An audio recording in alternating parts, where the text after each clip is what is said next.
market. Anybody ever heard of Cutco knives? I think half of Gulfport has a Cutco knife for me.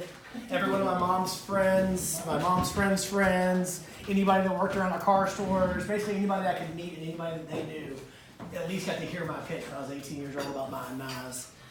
Since then, I've worked with Toyota, Scion, and Hyundai brands. I've reached national sales excellence with all three. I own the Hyundai franchise in Gulfport, Mississippi, Allen Hyundai. And then I'm also a certified public speaker. I'm on the Public Speakers Association's board. So that's kind of who I am, what I do. One of the things we use really often in the car business is something that I call the road to a sale. And it's basically a process of where you're at with the customer in terms of the buying process and getting them all the way to the end of delivering them a car or a home. And I really honestly don't think it matters if it's wrapping paper, if it's cars, or if it's houses. At the end of the day, it's the same basic process. You sell yourself, you sell a product, and then you confirm that you've done the right thing. And if, as long as we are focused on finding out what's important to a customer, and really I'll just go through the road to the sale. We start off establishing a relationship, a good strong handshake, a basic meet and greet. We set a good first impression. And we all know first impressions are basically everything. From there, we're going to build value in ourselves to kind of tell them that, hey, look, I'm a pro. I know what I'm doing. I'm going to be good at it. Then we do a needs assessment. Why are you here? Nobody came on my lot to buy a candy bar. They came looking for a car. Nobody's talking to a real estate agent, knows what you're doing. It's like, man, I really wanted to buy a boat. Now, they know that you sell houses. They're having a conversation with you about it. So find out why they came to you. What is it that really motivated them? And then we're going to select a small number of houses based off of their budget and their expectations. And then we're going to say, hey, look, you know what? You told me you were looking for these basic things. I got the perfect house for you. You're going to love it. Come with me. Let me show you. After we show them the house, we start asking them, where would you put your furniture? How do you want it? Then we do basic feature, function, benefit. Most of y'all probably heard of feature, function, benefit. What is it? How does it work? Why do I care? And we show them the things that they said were important to them, and we tie it back down. Then we go for our trial close. Is this the house that you can see your family in? And we shut up and listen. And hopefully they'll tell us. Then we write up the deal. This is where a lot of customers really kind of start feeling at odds with their salesperson. Is during the write-up, make an offer, we wait on a response. It really comes down to communication, staying in touch with them to keep that process smooth. And then we have follow-up and ask for referrals. And I think most of you probably aren't doing a great job of that. And I think that's where about half of your income is going. If you're really good at referrals, you're going to double your income on average. Most salespeople aren't really great at getting referrals, getting that next customer out of it. There's no single place you're losing more money than on that last piece. And that's the basic road to the sale is we want to know who we're dealing with, why we're dealing with them, what they want, show them how something that I have fits it, tell them, yes, this fits it, get them to agree, and then we move on to the sales process where we get to get repeats and referrals. So I'm going to start at the very top of this with establishing a relationship. I've got one I wrote notes on here. Obviously, I said that first impression, that first handshake, that first greeting, it's really important. Wherever you meet them, and I think in real estate it's a lot broader than it is at my dealership. Typically, I meet my customers at the store or next to a car. It's a lot easier. You'll meet them a lot in networking events, basically anywhere. I mean, your barber, you're out at a grocery store, anywhere you're at, you potentially meet somebody. You got to set up that, I'm a professional, I'm a salesperson, I sell real estate, it's what I do. And I think that's job number one as a salesperson, is to completely sell out to being a salesperson. Everybody that knows you better know you sell real estate. I think pretty much everybody knows me, knows that I sell cars. I'm involved with cars in some way.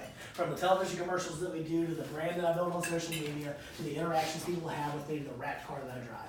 People know that I am in the job of selling Hyundais. And I make sure of that. And anybody who needs one, they need to come talk to me. And so one of the things that I think is really important that I watch my salespeople do all the time, it kills me, is the business card. Very important piece of marketing, right? We all like our business card. But it's also really dangerous because there's this kind of knee-jerk reaction when you hand out the business card, hey, when you're ready, call me, I'll take good care of you. And what you've basically just done is taken, I don't know what y'all's average commission is, but you've taken a few $100, flush it down the toilet, and walk away from it. And I can't wrap my brain around this ever. Hand them your business card, that's great, but get their contact information. As a salesperson, as a professional, it's our job to get in the driver's seat as soon as possible. If someone has given you any inclination they're interested in buying one of your products, then from then on, it is your job. There should never be a point when you're waiting on them to contact you. You're always reaching out to them, making it easier on them. Think about how many things you bought in the past where you talk to somebody, you're early in the buying funnel, and you're like, yeah, I'm kind of interested in buying. For me, it's a Kamado Joe, the KJ3. They came out with this new grill. I'm a big barbecue guy. I love cooking barbecue. And I've got enough smokers that my wife is not entertained by me buying another one. And so I talked about wanting to buy it, and I'm like, oh yeah, well I got plenty of grills, I really don't need it, but it's new and I want it. And finally, the guy, I went in there and I looked at it. The guy called me. He's like, hey, look, had somebody order one. I'll give you $100 off because it's already here if you can buy it today. Well, guess who bought it today? Me. I had no intention of buying it. $1,600. But I bought it because the guy called me. Because he followed up with me at the right moment. Now, he called me plenty of times before then to say, hey, is there any way I can help? Just basic, simple follow-up, asking me how my other products were doing that I bought from him. Good guy, good salesperson. But he thought enough to know that I wanted the cage ray. I'd been interested. I just needed that last little push. And he was smart enough to call me and offer that little push. And of course, I'm telling my wife, hey, look, I'm getting a percentage off of this. It's a good deal. So now I'm selling her on why I got to do this. It's a great idea. And I promise you, I'm going to make you way better dinner after I do this. It's going to be worth it. So I think the key is, though, is that he reached out to me. He wasn't waiting on me to decide, hey, I need to go ahead and buy this extra grill now. He's constantly trying to drum up business in a non-confrontational way. I had a lady down in South Florida when I was in school. I was looking for a place to rent, and at 18, 19 years old, I had no idea how to rent a place, and the internet was like around. It wasn't like it is now. And so I walked into a real estate agent's office. I found the little house, and all right, these people do real estate. And this little girl about yay tall comes out and greets me, and she asked me what I need, and shows me houses or whatever. Well, the last thing we do after we found a place that we liked, she handed me, her name was Debbie, she handed me a little Debbie stapled to a business card. She said, don't forget little Debbie. And she handed me this card. You know what? I've never forgotten little Debbie. Little Debbie handed me that snack, and the business card didn't mean anything. But in my head, every single time for the next 3 years while I was in South Florida, somebody said they're looking for a house. Like, you gotta go see little Debbie. She's about yay tall, she'll give you a snack. She's great. But she had a brand. She had something for me to remember, something for me to kind of attach onto. And she did a good job. And at the end of the day, I think all of y'all probably do a good job when you have a customer in front of you. You take care of them, you care about them, you actually listen to them, the basics of sales. But I think what really stands out is what am I willing to do that the next guy isn't? So in cars, I tell people all the time, if you're looking at the Hyundai Sonata versus a Nissan Altima, you're going to find a lot of the same features. There's really not a huge amount of difference in this day and age in construction styles or anything. But anything that I show you on my car and that I tell you the feature, the function, the benefit, and I build up that the next guy doesn't, well, my car has it, his car doesn't, even if it does. Because your product is only good as what you're selling. And the customer doesn't want to hear about every last feature on a house. If you walk around a house and point out every different kind of tile and carpet, man, you're going to lose them immediately. So we have to find out, why did they come in? What was it that motivated them enough to come speak to a real estate agent? Why are they with Better Homes and Gardens? Why did they come to Allen Hyundai? And I think that that's the only way you can really build value in yourself and establish trust, which we all know we have to establish trust, but how do you do that? There's only one way that I've ever found to consistently do it, and that's actually care. Genuinely shut up, listen to what they have to say, ask them a ton of open-ended questions, and then repeat it back to them and make them say yes. So it sounds like what you're looking for. You have to have something in this school district because you're not going to move your kids out of school. Is that correct? And then we don't say a word when you ask these small closes. Because I want to collect yeses throughout my entire process. Once I've built a good relationship, and at least I know that I can speak to the person, I have an idea of why they came to me, I start collecting yeses all the way along. Make sure I'm on the right. Get them in the habit of saying yes, the bobblehead. I want to know, you said that you wanted a 2-car garage. That's really important to you. Is that correct? Yeah, I think the 2-car garage, I mean, I can't keep a lot of stuff in there, and plus my wife wants to park, so between the lawnmower and the car, I gotta have a 2-car garage. Great, that's important. So I found out there are 3 key buying triggers. I'm gonna repeat it. Now here's something we have to be very careful with when we're doing this needs assessment. Is people will get into a mindset, once they start saying it out loud, that they have to have everything.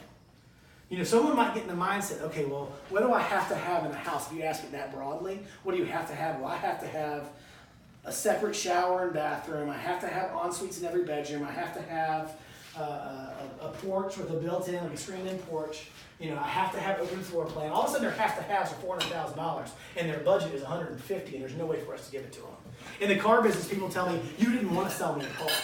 I came by there, but they didn't want to sell me a car. No, I made the mistake of showing you one you couldn't afford, and there was no way for me to bend into a way to make you afford it. Now, if I'd really done my job right, done my needs assessment, one of the very first things you have to find out, because we had a conversation earlier about listings. It doesn't matter if I want $200,000 for my house. If it's worth $100,000, it's worth $100,000. And it's going to sit there forever. Same as on a customer standpoint. If their budget's $150,000, they might find an extra 5 or 10, but are you going to be able to get them the open floor plan they want for an extra $5,000? Probably not.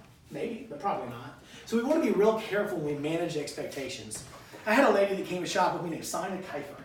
Sonia Kiefer sat down at my desk and said, "My Cajun son of a bitch, I'll never buy a car at the same place twice." She has bought 7 cars from me. She is like family. I went to her house on New Year's Day. Like, I love this woman. And she is, Kate, she's rough. She's hilarious. But one of the things that was big to her is that somebody actually took the time to sit down with her, find out what was important to her, and actually follow up with her after she bought a car. That I actually called her and said, "How's everything working? Does that car still work for you? Is there anything else I can do?" I found out what she really needed. And what she really needed was somebody to actually sit down with her and talk through every last piece of the process. To understand that buying, more than a car, she really didn't care what car she got. That's the funniest part about her. She wanted to know that she wasn't getting screwed over.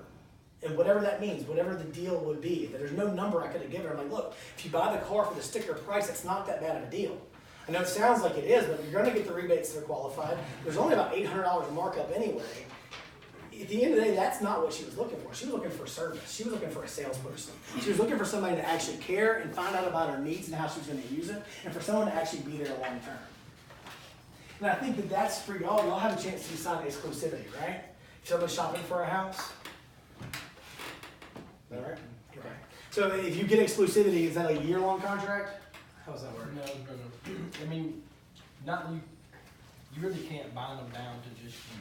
Oh, no. You can, Yeah. but they can get out of it. So in the car business, there's absolutely no way to do that at all. There's nothing. It's just a matter of, did I follow up better than the next guy? Am I there beforehand? If someone, we hear this all the time, everybody wants a half of a car deal because it's their customer, because they shook their hand one time, and the guy showed back up 3 weeks later and decided to buy a car, but be a different person. And it's not your customer. If you didn't know they were going to come back, if you haven't built enough relationship with this person that they're coming back for you, well, you've already lost the deal. It doesn't matter, like you said, it doesn't matter if you sign an exclusivity. If they don't like dealing with you anymore, it's over. People buy like 70% from people they like. Something like half of my customers come in and don't buy the car that they wanted to buy. Like, they come in looking for a Sonata, they leave in a launcher. It happens every day. It happens more often than people come in. If they say, "Hey, I want to see this house on 53rd Circle," they're probably not going to buy that house on 53rd Circle, but they're going to buy something. So I got to find out what brought them in here. What was their actual buying trigger? So in cars, it's space, safety, performance, appearance, comfort, economy, durability. For houses, it's going to be the same basic thing. Am I buying a house in a nicer neighborhood, a safer neighborhood? Am I trying to find something with more fuel, lower power bills and a more efficient home? Am I looking for something that looks better, has more curb appeal? Am I looking for something that's nicer than my brother's house? Just because I got to keep up with the Joneses or whatever? Find out what it is that motivated them. Because everybody, I'm looking for a house. I have kids. I need at least 3 bedrooms. That's cool. That's not what's really driving them. That's not the sizzle they want to smell. We got to figure out what is it that really gets somebody excited. What are they shopping for? And most importantly, what can they afford? At the car store, a lot of times what we try to do is we want to gather as much financial information early, and people get real weirded out by it, like we're trying to come up with some scam. And the fact is that everybody wants to buy the Genesis G90. The thing is awesome. It's got an air-conditioned center console, so your candy bars won't melt. It's got, it's got laser dynamic cruise control. You literally go down the interstate in this car, you can take your hands off the steering wheel and read a book, and it'll just buzz at you every now and then, hey, you're supposed to be driving. It keeps it in the lines. It'll stop automatically for you. The person in front of you going 85, it goes 85 till they get out of the way, it goes back to cruise control. It is an absolute amazing car. It's also a $55,000 car. Not everybody can afford a $55,000 car. We have the new Palisade discount. Beautiful vehicle, $45,000 starting price on it. A lot of people come in, I want a Palisade. Well, then they have to stomach what a payment on a Palisade looks like. Especially if you got a little bit of negative equity. You're talking about financing $50,000. That's half a house. And that's expensive. That's not a $300 payment anymore. And so it doesn't matter how much they might want these things. I got to figure out what can you have, and then how many of your wants can I fit into that bucket. And sometimes what we have to do is we have to show them comparables. I know y'all probably have some listings that are higher than what you could ever sell them for. And I think it's important that you start showing them comparisons. Hey, look, I think you have a really nice house. And always build their house up. This is kind of like when we do a trade war. You never want to tell somebody that their house is not good, or they didn't make a good deal on their house, or they spent too much on it. Because all you're going to really do is tell them that, they might think that the last guy got me, but you're not going to. You want to build their confidence and they're willing to make a deal. Look, you have a beautiful home. This is a great house. You want $200,000 for it, and I understand where you got that number. You've obviously put a lot of time and heart and work and money into this home. But let's look at a couple other options of what else is out there around that range to make sure we're hitting it right. And sometimes people gotta kind of get slapped in the face with, well, here's a $200,000 house. It has a pool in the back and a new updated kitchen. The bathroom's remodeled in the last couple of years. And on your house, we don't have that updated bathroom, and there is no backyard to speak of, just a bunch of weeds. So we might be a little bit off base what customers are typically seeing for 200 grand. But whatever it takes, we have to manage the expectations, because you can be the best salesperson in the world. If the product doesn't fit the person, it's not a good deal. And I think that a good deal is, it's got to be good for all parties. The only difference in sales and manipulation is, are you doing it to the customer or for the customer? Is my goal here to actually help the customer in an interest that it benefits them, or am I trying to help myself by selling them something and getting myself another commission? One of them will make you a whole lot of long-term money, one of them will make you a sale tomorrow, and that's it. And people that are happy in their house are way more likely to give you referrals. I'm telling you, half of your money is sitting in referrals at least. And if you're really good at a lot more than that. My great salespeople come in, they sell 15 cars a month by accident, and the other 10 or 15 they do by working. And the new guys are doing 10 or 15. You add that extra 10 or 15 and everything changes. It's so much easier. These people close faster, they close for higher gross profit, they're happier, they give you more referrals. And it all comes down to somebody you already knew the name of before you started the process. If you get a referral, or if it's a repeat customer, they're just always a better deal. So we got the customer, we finally found out that they need an open floor plan, a 2-car garage, and the right school district, let's just say. That's the 3 most important things. They got a budget for 150 grand, we know that, they're pre-approved. So we're gonna go on and go, you know what? There's a house I gotta show you. It's right on the edge of town, still fits in your school district. It's beautiful, you're gonna love it. Let's go check it out. We get excited, this is the point. In the car lot, we have them right there. So this is where I say I want like a light bulb to pop over my head and they see it. And like, hold on. So what you're saying is that you want a 2-car garage, right? Yeah, okay, yeah. You want an open floor plan, and you gotta be in your school district, is that right? I got the perfect house for you. You're gonna love it. Let's go see it. Well, I can't go right now. Great, how about we meet on Tuesday at 8:15? Is morning or afternoon better for you? I like morning. How's 8:15? Specific times. Never meet for Tuesday morning. Always pick a specific time. People are like, I don't remember the statistic, but it's like 60% more likely to remember a specific time.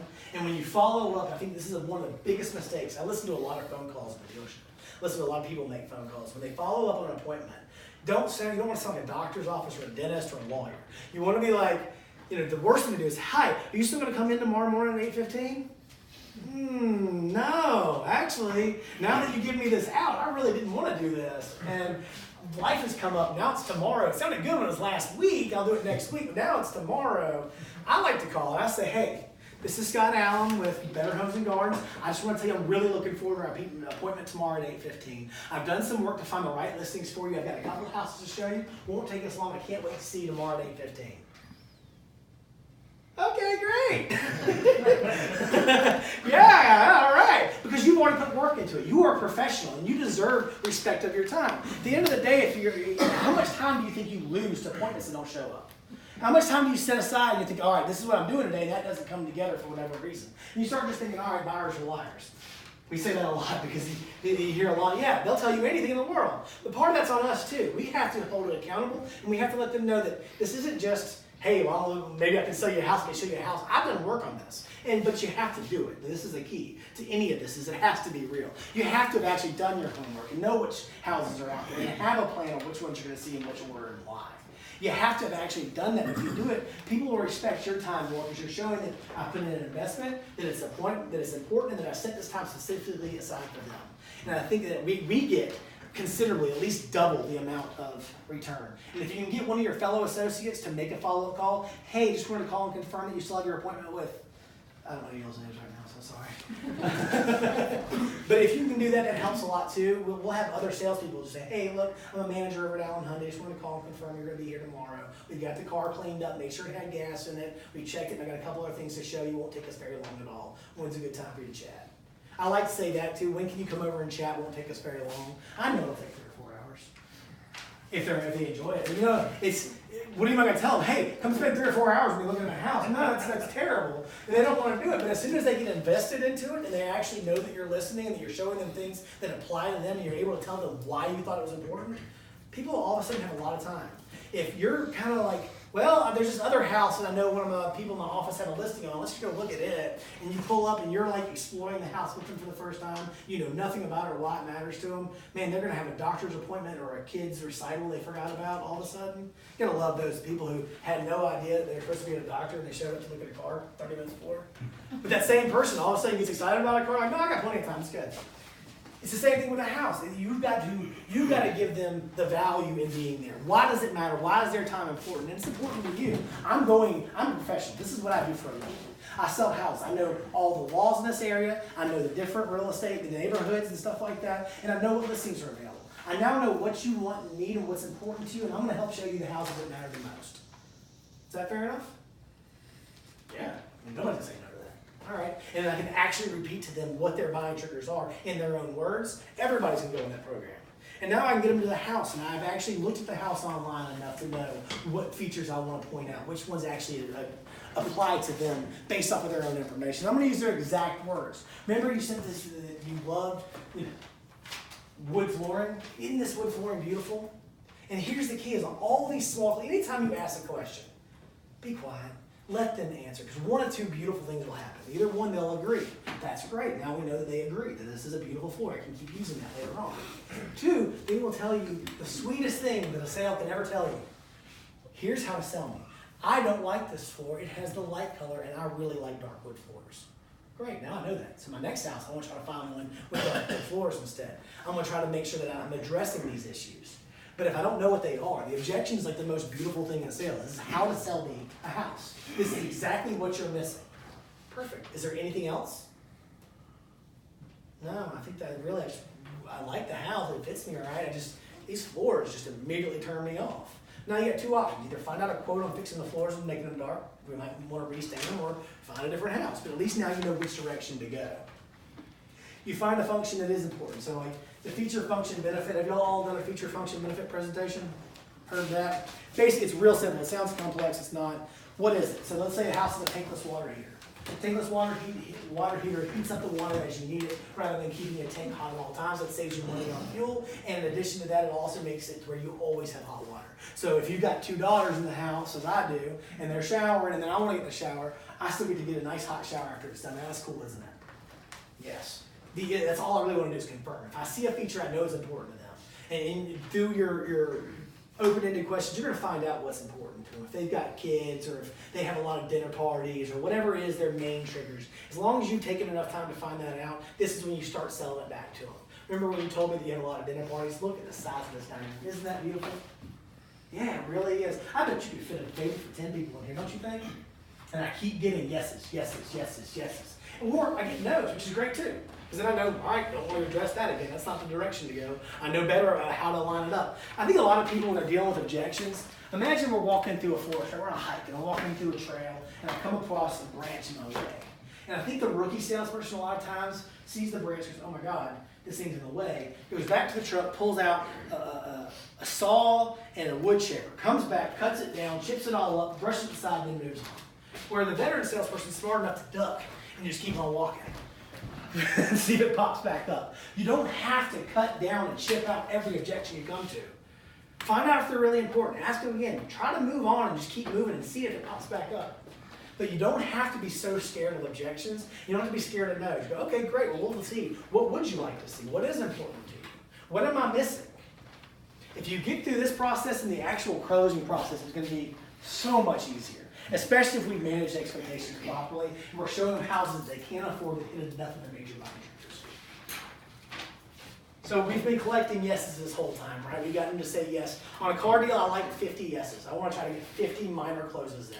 Everything from, do you like the color? Yes, great. So you said the color was pretty. Do you like the tire? Anything you can find that they're agreeing to that I can repeat back to them. Because basically what I'm doing is I'm loading my closing gun the whole time. You told me that you needed something that fit this school district. You told me you wanted something that was 3 bedrooms that has an open floor plan. We found that. What am I missing? Because this looks like the perfect house. Well, actually, my husband's deployed. He gets back in about a month, and I want him to look at it.